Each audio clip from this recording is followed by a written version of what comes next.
সারা তখন ওর আগে ফোঁসফোঁস করছে, সামনের মানুষটার দিকে তাকানোরও প্রয়োজন মনে করেনি।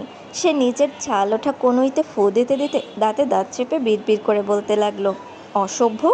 এরা কি আসলে মানুষ নাকি অন্য কিছু? উফ, কি বিচ্ছিরি জ্বালা করছে। আজ প্রথম দিনেই কপালটা এমনভাবে পড়তে হলো, জাস্ট জঘন্য। ভার্সিটির গেট দিয়ে তখন অনেক দেশি বিদেশি ছাত্রছাত্রী ঢুকছে। সবাই অবাক হয়ে এই সুন্দরী মেয়েটির দাপুটে রাগ দেখছিল। কিন্তু বিদেশের পরিবেশ তো, সবাই যার যার মতো পাশ কাটিয়ে চলে গেল। এদিকে সেই দুটি চোখ তখনও সারার ওপর নিবন্ধ। 4 বছরের জমাটবদ্ধ তৃষ্ণা যেন মুহূর্তেই বাঁধ ভেঙে বেরিয়ে আসতে চাইছে। ওই মানুষটি আর কেউ নয়, স্বয়ং রাফসান চৌধুরী। 4 বছর আগে যে ঘৃণা আর জেদ নিয়ে সে দেশ ছেড়েছিল, সেই দেশের মাটিতেই সারাকে এভাবে নিজের ভার্সিটির গেটে আবিষ্কার করবে, সেটা সে দুঃস্বপ্নেও ভাবেনি। কয়েকদিন ধরেই সে শুনে আসছিল, বাংলাদেশ থেকে সারা চৌধুরী নামে একজন মেধাবী ছাত্রী স্কলারশিপ পেয়ে আসছে। রাফসান ভেবেছিল হয়তো নামের মিল, কিন্তু এই মেয়েটাই যে সেই সারা চৌধুরী, তা দেখার জন্য সে মোটেও প্রস্তুত ছিল না।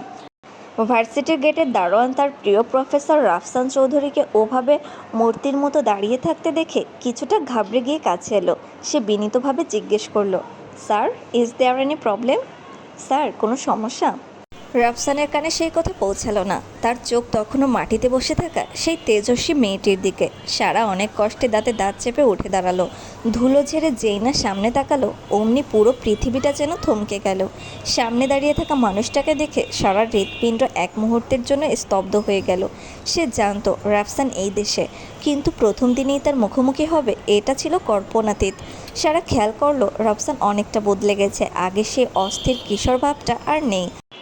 তার বদলে এসেছে এক সুগম্ভীর সুঠামদেহী আর অসম্ভব সুদর্শন পুরুষের প্রতিচ্ছবি। চিবুকে হালকা চাপদাড়ি তার ব্যক্তিত্বকে যেন আরও কয়েকগুণ বাড়িয়ে দিয়েছে।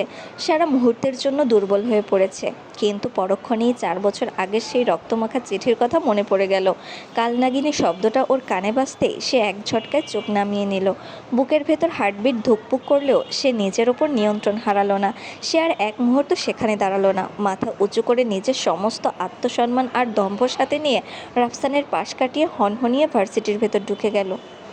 সারা সরাসরি টিচার্স কমন রুমে চলে এলো। তার প্রতিটি পদক্ষেপে এক ধরনের অভিজাত্য মেশানো জেদ। সোজা দায়িত্বপ্রাপ্ত স্যারের সামনে গিয়ে দাঁড়ালো সে। ব্যথায় হাতটা এখনও টনটন করছে, কিন্তু সে চেহারায় সেটা প্রকাশ পেতে দিল না। সে আত্মবিশ্বাসের সাথে ইংরেজিতে বলল, sir, I am Sabaun Islam Sara Chowdhury. I have come from Bangladesh with a scholarship. Where is my classroom? Sir, আমি সাবাউন ইসলাম সারা চৌধুরী, বাংলাদেশ থেকে স্কলারশিপ নিয়ে এসেছি। আমার ক্লাসরুমটা কোথায়? স্যার সারার প্রোফাইলের দিকে একবার তাকিয়ে মুগ্ধ হয়ে হাসলেন। এই মেয়ের চোখের তেজ দেখে যে কেউ বুঝবে সে সাধারণ কেউ নয়। তিনি নম্রভাবে বললেন, nice to meet you Sara Chowdhury. Welcome to our university. Your classroom is on the 3rd floor, room number 2006। তোমার সাথে দেখা হয়ে ভালো লাগলো সারা। আমাদের ভার্সিটিতে স্বাগতম। তোমার ক্লাস 3 তলায়, 206 নম্বর রুমে। Thank you sir. বলেই সারা আর এক মুহূর্ত সময় নষ্ট না করে লিফটের দিকে এগিয়ে গেল।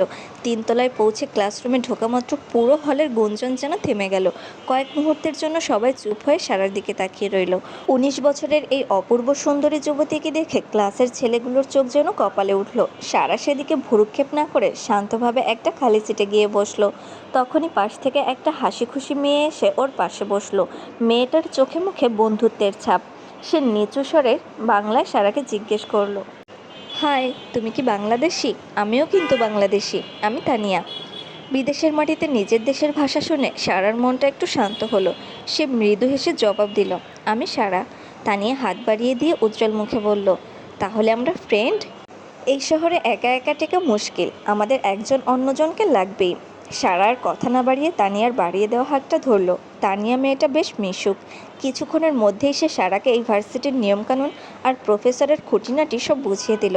সারাও বুঝতে পারল এই অজানার দেশে তানিয়া হতে পারে ওর একমাত্র ভরসা। কথার মাঝখানে তানিয়া হঠাৎ বলল, জানিস সারা, আজ আমাদের ক্লাস নেবেন এই ভার্সিটির সবচেয়ে ডিমান্ডিং আর হ্যান্ডসাম প্রফেসর। কিন্তু লোকটা বড্ড কড়া, একদম হাসে না, সারাক্ষণ গম্ভীর হয়ে থাকে। সারা অবাক হয়ে জিজ্ঞেস করলো, কে সে? তানিয়া উত্তর দেবার আগেই দরজায় ভারী বুট জুতোর শব্দ শোনা গেল।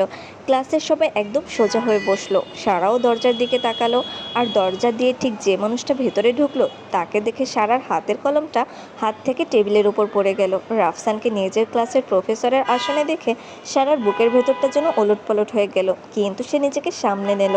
সে এখন আর দুর্বল সারা নয়। রাফসান খুব স্বাভাবিক ভঙ্গিতে ক্লাসে ঢুকলো, যেন কিছুই হয়নি। সে একবার পুরো ক্লাসের উপর নজর বোলালো। সারার উপর দিয়ে ওর চোখ গেল ঠিকই, কিন্তু সেখানে চেনার কোনো চিহ্ন ফুটে উঠতে দিল না। রাফসান একদম গম্ভীর হয়ে 2 হাত পকেটে ঢুকিয়ে সোজা হয়ে দাঁড়ালো। ওর সেই গম্ভীর ব্যক্তিত্বে পুরো ক্লাস মুহূর্তেই নিস্তব্ধ। সে গম্ভীর গলায় সবার উদ্দেশ্য বলল, hello everyone, I am Rafsan Chowdhury, your English teacher. As you all know, I don't like discipline breakers. So আজকে ক্লাসে নতুন স্টুডেন্ট দেখছি। হ্যালো সবাই, আমি রাফসান চৌধুরী, তোমাদের ইংরেজি টিচার। তোমরা জানোই যে আমি শৃঙ্খলা ভাঙাও পছন্দ করি না। বলেই রাফসান সরাসরি সারার দিকে তাকালো। ওর চাহনিতে সেই আগের মতো তীক্ষ্ণতা, যা বুক ছিঁড়ে বেরিয়ে যেতে চায়। সে হুকুমের সুরে বলল, ইউ স্ট্যান্ড আপ। আপনি দাঁড়ান। সারা একটু না কেঁপে সাথে সাথে দাঁড়িয়ে গেল। ওর চোয়াল শক্ত।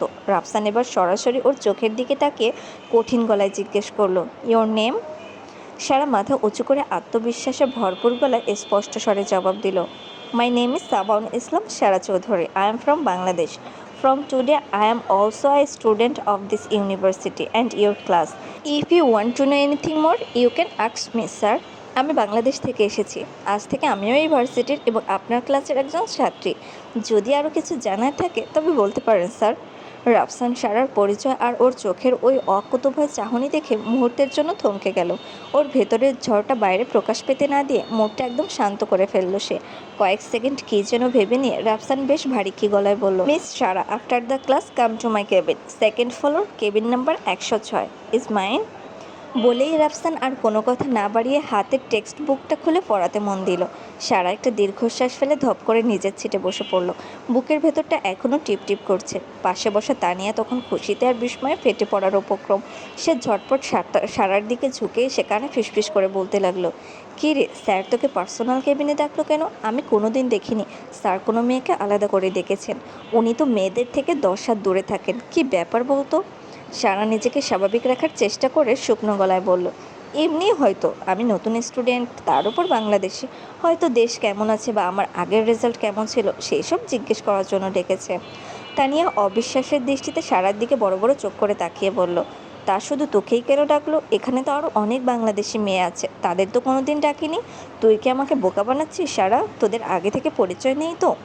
সারা একটা মিথ্যা হাসি মুখে টেনে বলল, আরে ইয়ার, আমি নিজেই জানি না এই গম্ভীর স্যার আমাকে কেন ডাকলো। এখন চুপ কর আর মন দিয়ে লেকচার শোন। তুই না বললি স্যার বড্ড করা?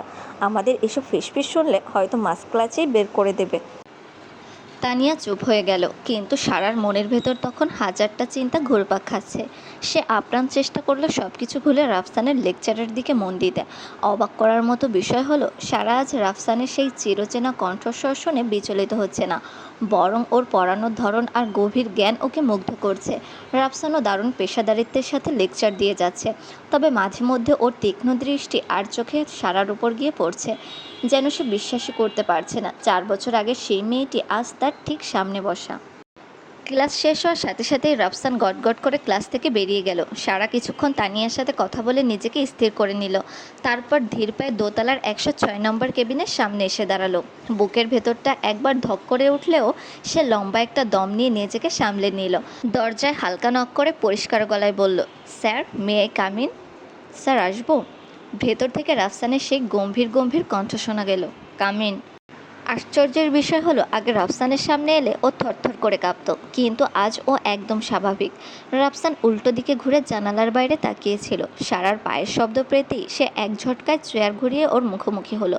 দুজোড়া চোখ একে অপরের ওপর স্থির হলো। দুজনের নিঃশ্বাসে কিছুটা ঘন হচ্ছে, তবে রুমের ভেতর পিনপতন নীরবতা। রাফসান একদম শান্ত গলায় বলল, বস সারা। সারা কোনো দ্বিধা না করে পেশাদার ভঙ্গিতে উত্তর দিল, জি স্যার। সারা রাফসানের সামনের চেয়ারটায় বসে পড়ল। রাফসান ওর দিকে স্থির দৃষ্টিতে তাকিয়ে থেকে কিছুক্ষণ পর জিজ্ঞেস করল, সারা, আব্বু কেমন আছে? সারা নিচু কিন্তু স্পষ্ট স্বরে বলল, আলহামদুলিল্লাহ, ভালো। তুই কেমন আছিস? সারা ঠোঁটের কোণে একটা তাচ্ছিল্যের হাসি ফুটিয়ে বলল, দেখতেই পারছেন স্যার। রাফসান কিছুক্ষণ চুপ থেকে একটা দীর্ঘশ্বাস ছাড়ল, তারপর বলল, এত দূর চলে এসেছিস? স্বপ্ন পূরণ করতে হলে অবশ্যই আসতে হবে। রাফসানের ভুরু খানিকটা কুঁচকে গেল। সে মৃদুস্বরে আওড়ালো, স্বপ্ন? জি স্যার। কি সেটা? সারা রাফসানের চোখের দিকে সরাসরি তাকিয়ে অটল গলায় বলল, ডাক্তার। রাফসান অবাক হয়ে তাকিয়ে রইল সারার দিকে। 4 বছর আগে সে ভীতু মেয়েটার মুখে এমন ধারালো কথা সে কল্পনাতেও ভাবতে পারেনি। রাফসান নিজেকে কিছুটা সামলে নিয়ে আবার প্রশ্ন করল, কোথায় উঠেছিস এখন? সারা নির্বিকার ভঙ্গিতে উত্তর দিল, ফ্ল্যাটে। কোন জায়গায়? সারা সরাসরি রাফসানের চোখের দিকে তাকিয়ে এক মুহূর্ত সময় না নিয়ে বলল, বলবো না। রাফসান ভুরু কুঁচকে তাকালো। ওর চোয়াল শক্ত হয়ে এলো। সে জিজ্ঞেস করলো, হোয়াই? সারা কাঁধ নাচিয়ে খুব অবলীলায় জবাব দিল, এমনি। রাফসানের ঠোঁটের কোণে এবার একটা বাঁকা তাচ্ছিল্যের হাসি ফুটে উঠল। সে চেয়ারে হেলান দিয়ে বসে সারাকে মেপে নিয়ে বলল, চ্যালেঞ্জিং মেয়ে, তুই কি ভাবিস তোর অ্যাড্রেস আমি বের করতে পারবো না? সারা এবার উঠে দাঁড়ালো। ওর চোখে মুখে এক অদ্ভুত অভিজাত্য মেশানো ঔদ্ধত্য। সে খুব শান্ত গলায় বলল, মোটেও না। আপনি আমার ঠিকানা বের করবেন কি করবেন না তাতে আমার কি যায় আসে স্যার। আপনি আমার প্রফেসর আর আমি আপনার ছাত্রী। আমাদের সম্পর্কটা এই ভার্সিটির গেট আর এই কেবিন পর্যন্তই সীমাবদ্ধ থাকুক। এর বাইরে আমার ব্যক্তিগত জীবনে আপনার উকিঝুঁকি দেওয়ার কোনো প্রয়োজন আছে বলে আমি মনে করি না।